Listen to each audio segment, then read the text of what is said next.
Hello everyone. तो कैसे हैं आप लोग? ये डायलॉग थोड़ा जाना पहचाना सा लगता होगा, लेकिन हमें तो यहाँ पढ़ने की बातें करनी है, so leave that stuff apart. I am Vedant Joshi, welcomes you all to my channel. I am teaching in BAPS Gurukul Gondal. Okay friends, so in this chapter number 16, economic reforms, liberalization, privatization and globalization, until now we have studied few different topics, so let us just revise that. First of all, introduction, that is when these reforms were implemented, why these reforms were implemented, the reasons behind the implementation of these reforms, and then after, meaning of liberalization, privatization, globalization, its advantages and disadvantages. So these are the topics which we have covered until now, and today we are going to conclude this chapter. We'll study one topic today, that is sustainable development. The meaning of sustainable development, why the concept of sustainable development came into the existence, and then after, what different strategies we can take to protect our environment. So this different topics which we are going to study today. Okay, so let's move on with the topic of sustainable development. First of all, you should know the meaning of sustain. See, it's a very simple word. In our day-to-day life, we are using this. Sustain का मतलब होता है टिका कर रखना. Okay. Say for example, water is a very essential element to sustain the life on the earth. We have studied in chapter number 11, water resources. तो sustain का मतलब होता है टिका कर रखना. तो यहाँ पर सस्टेनेबल डेवलपमेंट, तो किसको टिका कर रखने की बात कर रहे हैं यहाँ पर? रिसोर्सेस को. Resources means anythings which we are using for our basic needs, okay, to satisfy our basic needs. These things are known as the resources. That definition we have already learned in the chapter number 8. So let us study the meaning of the sustainable development. See, according to the definition, यहाँ पर sustainable development नहीं है, according to the definition of UNESCO. Okay, it's a one organ of the United Nations. I have already said United Nations have six different organs, and it has many sub organs also. तो UNESCO भी उसका एक organ है. तो यहाँ पर थोड़ी typing mistake है. See, according to the definition of the UNESCO, sustainable development is the development which meets the need of present generation without compromising with the ability of the future generation to meet their own needs. Okay, ये definition underline कर लेना. So what exactly this definition means?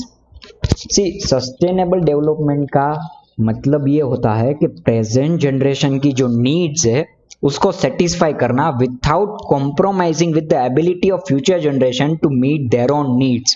इसका simple meaning ऐसा है कि जो resources अभी हम यूज कर रहे हैं, that same resources, that same facilities should be available to our future generation. Let us take an example of petroleum products. Petroleum products तो ऐसे है, अभी हम यूज कर रहे हैं जिस हिसाब से, तो it is possible that it may not be available to the future generation. There are probable chances that the facilities which we are enjoying may not be available to our next generation. तो उसको sustainable development नहीं कहा जा सकता.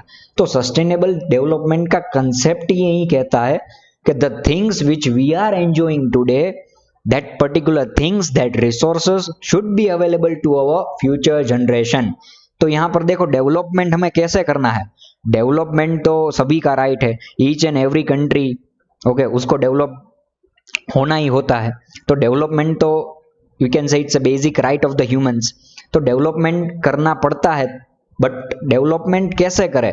तो जो resources अभी हम यूज कर रहे हैं, that particular resources should be available to the future generation. ऐसे डेवलपमेंट करना है कि रिसोर्सेज को कोई प्रॉब्लम्स ना हो, एनवायरमेंट को कोई प्रॉब्लम ना हो, ऐसा समझ लो. Resources are part of environment only. So उसका मतलब होता है सस्टेनेबल डेवलपमेंट. उन रिसोर्सेज को टिका कर रखना है फ्यूचर जनरेशन के लिए. पेट्रोलियम प्रोडक्ट्स अभी हम जैसे यूज कर रहे हैं, तो वो फ्यूचर जनरेशन में अवेलेबल नहीं होंगे, तो ऐसा नहीं करना है. तो the concept of sustainable development says that the development should be in such a way that it meets the need of the present generation. हमारी डिमांड तो सेटिस्फाई हो जाए, but without compromising with the ability of future generation to meet their own needs. But ऐसा ना हो कि future generation वो needs को सेटिस्फाई ना कर पाए, उनके लिए वो रिसोर्सेस बचे ही नहीं, ऐसा डेवलपमेंट नहीं करना है। तो सस्टेनेबल डेवलपमेंट का कंसेप्ट आया क्यों? Okay, why this concept of sustainable development came into the existence? ये क्वेश्चन लिख लेना आप, ये क्वेश्चन एग्जाम में आ सकता है। Why the concept of sustainable development came into the existence? तो फर्स्ट पॉइंट ये है, देखो, this is the first point. The idea of sustainable development developed because of the extreme effects on nature near human habitation and man-created cover, that is environment. So, sustainable development का जो concept है वो क्यों study किया जाता है? तो first point है ये, बिकॉज अभी जो हम डेवलपमेंट कर रहे हैं वो ऐसा है कि एनवायरमेंट को इफेक्ट होता है उससे। एनवायरमेंट इज नेगेटिवली और adversely affected by our development. अभी के हाल, अभी का सिनेरियो देखो, अभी की सिचुएशन देखो, तो ऐसा नहीं होना चाहिए। So for that purpose sustainable development concept came into the existence. So this is your first point. Okay, for your answer, why the concept of sustainable development is studied? So it is the first point. Why it is studied? Because the way at which we are developing, it is creating the negative effect on the environment. Okay, next thing, the way and the speed with the present generation is developing, it cannot be maintained in the future. There is a fear that luxurious or the luxuries which the present generation is enjoying may not be there for the future generation. तो ये आपका second point है कि अभी एक fear है कि जो लग्जरीज हम एंजॉय कर रहे हैं, the facilities which we are enjoying today may not be available for the future generation. तो ऐसा ना हो, इसलिए सस्टेनेबल डेवलपमेंट का कंसेप्ट स्टडी किया जाता है। तो that is the second point, why the concept of sustainable development is studied, because there is a fear that the luxuries which we are enjoying today may not be there for the future generation. So दो points देख लिए हमने। Third point almost similar ही है first point से। there is a tremendous decrease, tremendous मतलब बहुत ही ज्यादा, okay, huge, there is a tremendous decrease in the natural resources due to the economic development and their quality is also deteriorating का मतलब होता है खराब होना। in this condition there is a need to change the idea of development. so that is the third point. देखो first point और third point एक हिसाब से कनेक्टेड ही है। फर्स्ट पॉइंट में क्या कहा था कि जिस हिसाब से हम डेवलप हो रहे हैं, एनवायरमेंट जो है वो बिगड़ रहा है। तो यहां पर सेम थिंग है। See in the present scenario the development, human development and the degradation of the environment runs parallel to each other. Parallel मतलब दोनों एक साथ चलते हैं, यहां पर ऐसा है, उसका मीनिंग है जितना हम डेवलप करते हैं उतना ही एनवायरमेंट अभी बिगड़ता जा रहा है। तो ये नहीं होना चाहिए। the quality of the resources which we are getting today, the same quality of the resources our future generation should also get.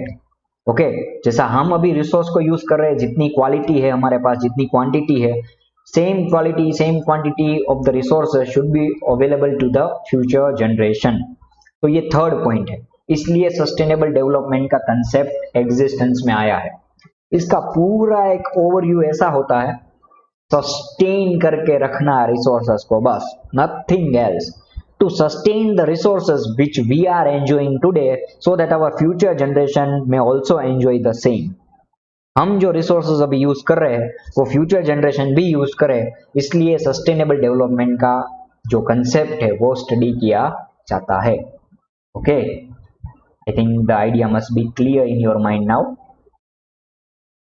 Next, following strategy should be adopted for the conservation and preservation of natural resources. So now the natural resources are degrading, उसकी जो quality होती है वो खराब हो रही है, बिगड़ रही है। तो उसको बचाने के लिए, उसको कंजर्व करने के लिए हमें क्या करना चाहिए? तो सिंपल पॉइंट्स है, let us study that. The renewable resources like cultivable farm, forest, water resources, etc. Should be used in such a way that their quality is maintained, and non-renewable resources like coal, petroleum, mineral should be used judiciously. ये 2 point दे दिए 1 point बोलकर। ये तो ना इंसाफी है। Okay, see first one, the renewable resources should be used more and more. It's a very basic thing, very easy to understand. Renewable resources means those resources which can be regenerated in the near future once it get exhausted, or it never get exhaust.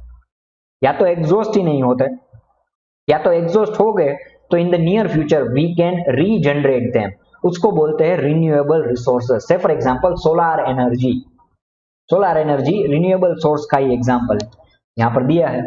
Forest है, water resource है, ये सभी renewable resource है, उनको हमें ज्यादा से ज्यादा यूज करना है, और ऐसे यूज करना है कि उसकी क्वालिटी मेंटेन रहे। देखो, there quality should be maintained, ऐसा नहीं कि वो कभी खत्म ही नहीं होने वाला है तो उसका अनलिमिटेड यूज करो, हैप्पैजेड मैनर में यूज करो, ऐसा नहीं, उसकी क्वालिटी मेंटेन करके रखनी है।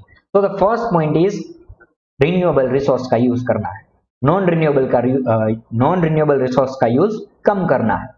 ये दोनों पॉइंट बहुत ही सिंपल है। फर्स्ट वन, रिन्यूएबल रिसोर्स का यूज ज्यादा करना है। Second point, non renewable resource का यूज कम करना है। Judiciously means according to the necessity. Next, industrial location should be decided on this basis of lesser transportation cost. A sincere attempt should be made to achieve the eco-friendly environment. Second point, industrial location should be decided in such a way that the lesser transportation cost is there.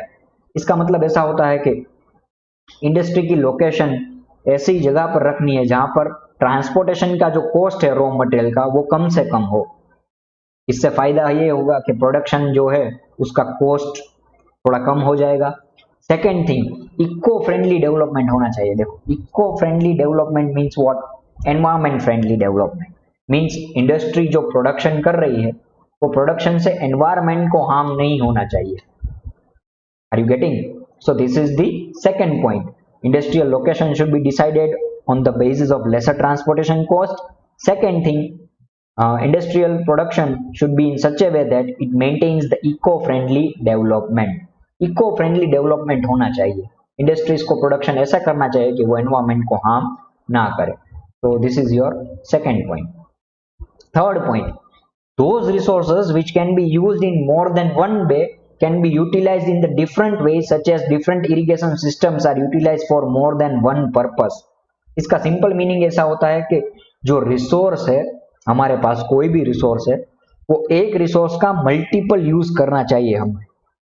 Are you getting what I am saying? एक resource का multiple use करना चाहिए। से for example water, यहां पर दिया गया है इरिगेशन, तो इरिगेशन का यूज जो है वो डिफरेंट पर्पस के लिए किया जा सकता है। एक तो एग्रीकल्चर में, दूसरा इरिगेशन में जो हम पानी लाते हैं उससे इलेक्ट्रिसिटी प्रोड्यूस करो। Okay, so what I am trying to explain is that the resources should have multiple usage. ये आप लिख सकते हो थर्ड पॉइंट में, यहां पर ये थर्ड पॉइंट है, कहीं पर लिख दो, resources should have the multiple usage। ये पॉइंट ये कहना चाहता है थर्ड पॉइंट, एक रिसोर्सेस का मल्टीपल यूज करो, मल्टीपल मैनर में यूज करो। Okay, so this are the 3 points. 2 और पॉइंट है, देख लेते हैं। Natural resources should not be wasted. Control should be laid on the unplanned disposal of industrial waste, poisonous chemical, increase in slums. Slums मतलब जो झुपड़पट्टी जो areas होते हैं, स्लम एरियाज। ओके, उसको स्लम बोलते हैं। स्लम डॉग मिलियनेयर फिल्म आई थी, आपको पता होगा। Okay, natural resources should not be wasted. Control should be laid on the unplanned disposal of industrial waste, poisonous chemical. This point is very easy to explain. उसका मतलब तो यही होता है कि नेचुरल रिसोर्स को वेस्ट ना करो। इंडस्ट्री जो है वो अपना केमिकल वेस्ट जो होती है आफ्टर द प्रोडक्शन हो जाए कोई चीज का, तो वेस्ट मटेरियल जो होता है, they are dumping that waste material in the land और in the river. As a result our environment is getting polluted. ये सभी चीजें आपने पढ़ी हुई है, तो ऐसा नहीं करना चाहिए। ये जो अनप्लान डिस्पोजल है, मतलब बिना प्लान किए कहीं भी डिस्पोज कर दो, डिस्पोज का मतलब होता है डाल दो, तो ऐसा नहीं होना चाहिए। Unplanned disposal should be stopped, then stress should be laid. ये तो फर्स्ट पॉइंट को है ना थोड़ा उल्टा करके लिख दिया है इन्होंने, ये आप सीख सकते हो एग्जाम में भी ऐसा। तो वीक स्टूडेंट के उनके लिए ये अच्छा है ब्रह्मास्त्र। सी, एक पहला जो पॉइंट था उसमें क्या था, natural resource sorry renewable resource का यूज थोड़ा ज्यादा करना है हमें, फर्स्ट पॉइंट में ये हमने पढ़ा था। तो ये लास्ट पॉइंट भी सेम चीज कहता है, stress should be laid on the use of non conventional energy sources. Non conventional energy sources means renewable energy sources. मैंने बोला था इसके तीन नाम, renewable, non conventional and inexhaustible. ये तीनों के तीनों ही सेम मीनिंग है। Okay, if it in exam it is asked right A short note on inexhaustible resource, non conventional resource और रिन्यूएबल रिसोर्स, तो ये तीनों का मतलब सेम ही है, तीनों में सेम चीज ही आपको लिखनी है। So first point and the last point both are similar. First point में भी यही था, रिन्यूएबल रिसोर्स का यूज करो, लास्ट पॉइंट में भी यही है, रिन्यूएबल रिसोर्स का यूज करो, बस नाम बदल दिया है, नॉन कन्वेंशनल एनर्जी रिसोर्सेस। इस साउथ की फिल्म रीमेक हम बनाते हैं उसका नाम बदलकर, कंसेप्ट स्टोरी सिर्फ कॉपी टू कॉपी, टाइटल बदल दो बस। तो ऐसा ही किया है यहाँ पर इन्होंने।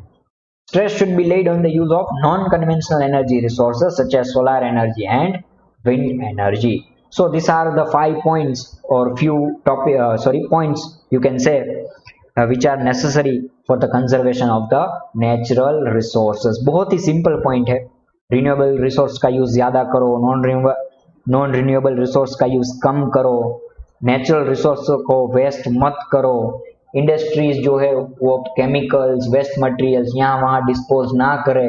This all are the very simple and basic points. So now conclude the chapter, let us conclude the chapter with the one small topic, that is sustainable development, or you can say the strategies to protect the environment. sustainable development का ही part है, strategies to protect the environment। उससे पहले थोड़े points देख लेते हैं। For the first time, Earth Conference was organized in 1972 at the Stockholm in the Sweden. Earth Summit बोलते हैं उसको, Earth Summit। First time 1972 में organize की गई थी, अंडरलाइन कर लेना, most important from the examination point of view, short answer, MCQ etc.